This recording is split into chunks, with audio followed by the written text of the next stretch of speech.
Hay otro tema que ya habíamos pactado abordar este viernes.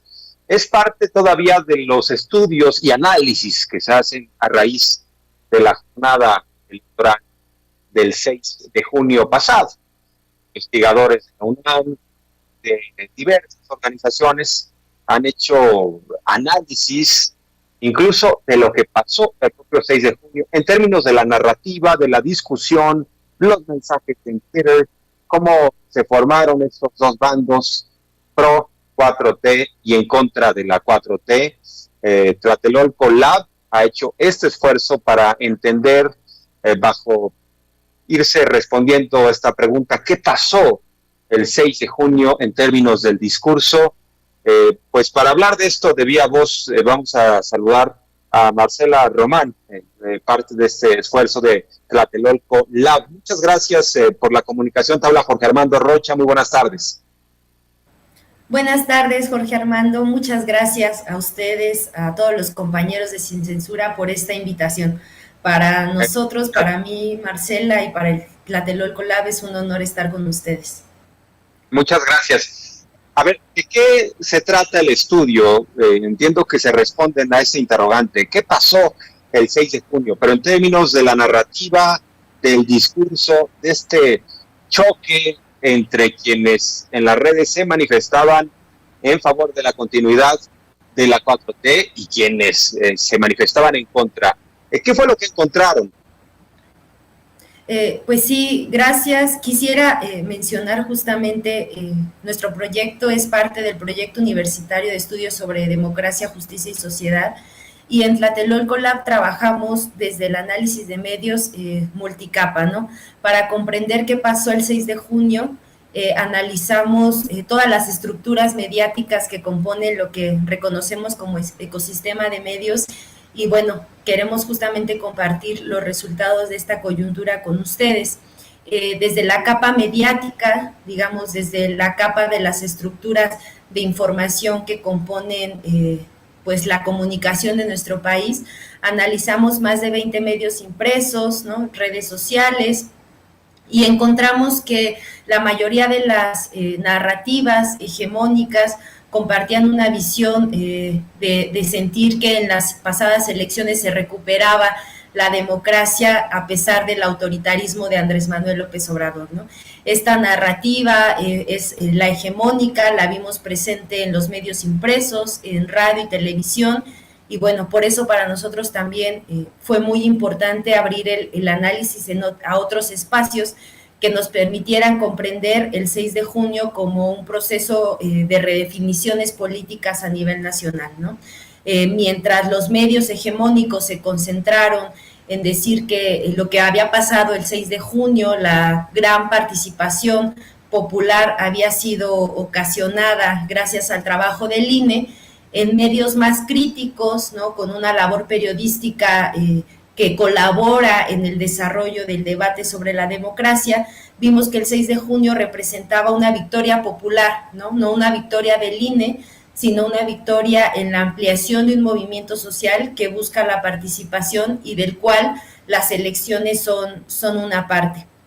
Los invitamos a que revisen los datos que aparecen en nuestra página de Tlatelolco Lab en la coyuntura llamada ¿Qué pasó el 6 de junio?, donde justamente encontramos a esta serie de actores, ¿no? Los medios de comunicación, las redes sociales y cómo se conjugó este discurso alrededor de las elecciones. Encontramos una batalla narrativa que hoy vemos presente justamente y que definió, digamos, en dos grandes campos lo que nosotros ponemos ahí en nuestro estudio como narrativas pro 4T y narrativas anti 4T, ¿no? Entonces, consideramos desde Tlatelolco Lab que en la comunicación política en la que esta coyuntura electoral jugó parte, pues está también una disputa por las narrativas de lo que está pasando en el nivel de la política nacional, pero también justamente en el discurso de cómo los medios están narrando la participación popular, ¿no? Lo que fue considerado el voto y también la actividad del INE en estas elecciones. Ahora bien, ¿qué papel juegan en estas batallas los poderes fácticos, empresarios, políticos que tratan de influenciar a las redes, que compran y pagan bots. ¿Qué tan fácil es también poder rastrear todo esto? ¿Qué tan genuinas son las campañas, los hashtags? Porque de pronto, pues sí, cuando el tema de discusión es algo que va por un sentido, de la nada aparece un hashtag en sentido contrario y rápidamente lo posicionan encima. ¿Qué papel están jugando otros poderes para influenciar en estos bandos cuando se trata de la disputa de la narrativa pro y anti 4T? Sí, vimos los compañeros que se dedican justamente a analizar las redes sociales como Twitter, como Facebook, ¿no? Hicimos un trabajo colaborativo para ver, por ejemplo, cuáles eran los actores más mencionados en estas redes sociales y en algunos medios de comunicación. Y justo la aparición de empresarios como Claudio X González, ¿no? Como la aparición de la Coparmex, era una constante tanto en redes sociales como en los medios de comunicación. Justamente creo que lo que aporta de nuestro trabajo es que tiene la capacidad de poner en esquema cómo estos actores fueron posicionándose en sí mismos, ¿no? Apareciendo en entrevistas, en artículos de opinión, cómo fueron posicionando ciertas ideas que luego eran recuperadas a través de hashtag, ¿no? Y que tenían una promoción incesante en redes sociales, ¿no? Efectivamente, para hacer una promoción de este tipo hay que tener recursos, ¿no? Recursos humanos, ¿no? Gente con la capacidad de disponibilidad de redes que pueda mover estos circuitos, ¿no? Porque funcionan como circuitos, la relación entre medios privados, ¿no? Las instituciones empresariales que los componen y los actores que las componen, es evidente en nuestro estudio, y efectivamente se ve una participación en términos económicos y en términos políticos de estos actores que han jugado en el discurso de la oposición. Algo que es muy interesante de observar es que en la mayoría de temas relevantes, por ejemplo, que aparecen en Twitter desde la oposición, se muestra un discurso de odio contra Morena. El discurso mayoritario de las palabras que apoyaban la elección a favor de Morena tenía frases como vamos con AMLO, ¿no? Morena va, mientras el discurso de la oposición, en la que aparecen estos grandes líderes empresariales, era un discurso de frenar a Morena.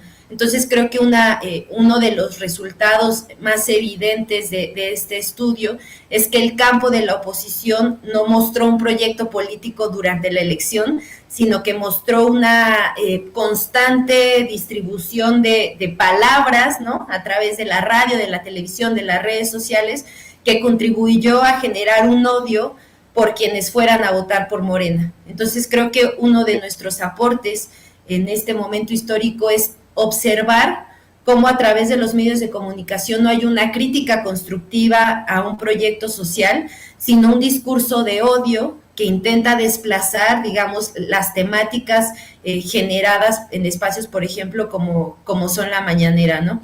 Está ahí efectivamente la Coparmex, el Consejo Coordinador Empresarial, ¿no? Los grandes reporteros que todavía tienen hegemonía en nuestro país, como Ciro Gómez Leiva, como Loret de Mola, aparecen en estas redes en las que el discurso contra Morena fue una constante y en la que al final también uno de nuestros resultados arrojó que no se reconoce la participación plural ciudadana, sino al INE como si fuera el responsable de este proceso democrático. Estimada, ya estamos en el cierre del programa, nos queda un minuto. Si quieres, nos invitas a la página para que revisemos el estudio y pues rápidamente nada más comentar también, entiendo que estuvieron recibiendo denuncias, ¿qué encontraron de posibles anomalías el 6 de junio? Sí, se recibieron más de 450 denuncias. Las anomalías iban desde compra de votos, amenaza, coerción por teléfono, el uso de WhatsApp, ¿no? Aparecieron varias, pues, elementos que alteraron la elección y que sin embargo no fueron visualizados por el INE. Los invitamos a que busquen nuestro estudio, Tlatelolco Lab, en nuestra página. Es el último estudio de coyuntura y ahí, a través de este estudio, podamos entender lo que significó esta elección, no solo como una elección de representantes en las que además salió victoriosa Morena, sino como un proceso de redefinición que estamos viendo al día de hoy, ¿no? Efectivamente, recibimos muchas denuncias de una campaña electoral que no fue del todo limpia, y bueno, ahí están presentes en nuestro estudio para que ustedes la puedan revisar. Muchas gracias por este espacio y bueno, ojalá podamos conversar próximamente. Sin duda, Marcela, el espacio se queda abierto. Muchas gracias por tu claridad, por tu contundencia, es muy valiosa tu aportación. Ahora sí que contamos también con ustedes para seguir abordando estos temas. Gracias, Marcela. Por supuesto, muchas gracias a Sin Censura, una felicitación por su esfuerzo, gracias. Gracias, muy buenas tardes.